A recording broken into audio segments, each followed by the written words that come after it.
Alors, qui certifie? Chez nous, je m'occupe de 3 de ces 4 usines-là, 2 usines syndiquées, une non syndiquée, un beau département de recherche et développement, environ 40 personnes, 25 ingénieurs. Donc, on aime innover chez Venmar, ça fait partie de notre culture, on a des belles reconnaissances, mais ça l'emmène des contraintes au niveau de la santé et sécurité. Parce que quand tu innoves, tu es toujours en mouvance, donc faire de la santé et sécurité dans cet état-là, et surtout avec des ingénieurs, c'est un beau défi pour moi. La saine gestion, ça fait plusieurs années que j'ai implanté, j'ai proposé et on a mis en place la gestion de la santé et sécurité. On est rendu à un certain point de raffinement, c'est-à-dire maintenant se questionner et est-ce qu'on doit certifier, quel équipement devrait-on certifier par des ingénieurs ou à l'interne? J'ai des exemples ici de certaines enquêtes, analyses d'accidents qu'on a fait. Donc, vous avez à gauche un chariot de feuilles de métal qui avait été conçu par une équipe multidisciplinaire, mais qui, lors d'un virement, a chaviré. Aucun blessé, mais quand même. À droite, une structure d'acier faite par une équipe multi-établissement et l'augmentation de l'acier en décembre nous a fait augmenter la quantité, puis on a dû surcharger. Lors de l'enquête, on s'est rendu compte que c'était taqué et non soudé. Des équipements... Alors, la conclusion... Quand on fait nos enquêtes, on essaie de savoir qui était le propriétaire du projet, on n'a pas trouvé. Et quand on fait les enquêtes, on se rend compte aussi qu'il y a des équipements qui auraient dû être certifiés. Alors, quoi faire avec ce problème-là?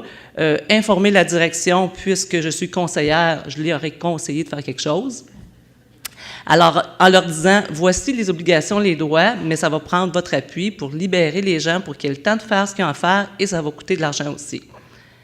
Alors, leur obligation, tout le monde connaît le fameux article 51, on s'en sort avec ça en santé et sécurité quand on a un argument de plomb, c'est celui-là. Alors, on doit identifier, contrôler et éliminer nos risques. Alors, les enquêtes qui ont été faites, j'ai impliqué les directeurs d'usine dans ces enquêtes-là, donc ils étaient au fait, ils devraient donc agir. La fameuse loi sur la santé et sécurité, nul ne peut fabriquer, alors au départ on est là, installer un procédé, un équipement, à moins que ceux-ci soient sécuritaires. Donc, l'employeur devait mettre en place un plan d'action à ce niveau-là. Les ingénieurs, on en a une 25-30 à peu près chez nous.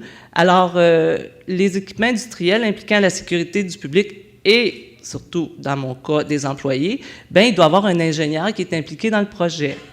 Alors, qu'est-ce que ça dit au niveau de l'ordre des ingénieurs? Bien, tout ce qui est à des fins de fabrication industrielle doit être signé et scellé par un ingénieur. Quel argument de plomb dans mon plan d'action? Alors, j'ai rencontré les directeurs d'usine, un d'entre eux est ingénieur. Alors, on a dit, qu'est-ce qu'on fait maintenant avec cette situation-là? On a appelé à l'Ordre des ingénieurs du Québec et on a dit, nous, on aime ça, l'autonomie. Qu'est-ce qu'on fait pour faire nos affaires nous-mêmes, pas aller à l'externe et payer? Ils nous ont dit du coaching. Alors, on a sondé nos ingénieurs qui étaient à l'aise de faire du calcul de charge et qui, surtout, avaient de l'intérêt. On a choisi un élément qu'on a fait certifier par une firme externe qui fait de la certification. Et là, on a pris les 5 ingénieurs qui ont été sélectionnés et on leur a dit, vous allez y participer, vous allez donc avoir votre coaching.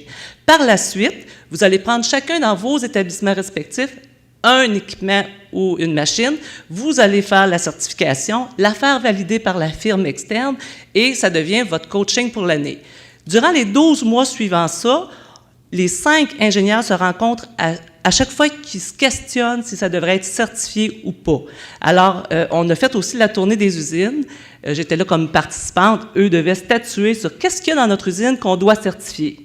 Alors, ils se sont mis d'accord à dire tout ce qui est au-dessus de la tête, l'évacuum-move, par exemple, tout ce qui est attaché à la structure, tout ce qui est lourd, et là, lourd reste à déterminer avec nos ingénieurs, mais tout ça pour dire que la prise en charge de la compagnie s'est faite à ce niveau-là. Alors, à qui de certifier? Votre réponse est aussi bonne que la mienne. Les employés de maintenance disent « Ah, c'est un masse fort ». La compagnie dit « Moi, je veux pas d'accident, mais je veux pas que ça me coûte plus cher, puis je veux pas que ça prenne plus de temps ». La CSST, tu fais ce que tu veux, mais c'est marqué dans la loi. Fait que si tu as un accident, je te reprends au détour.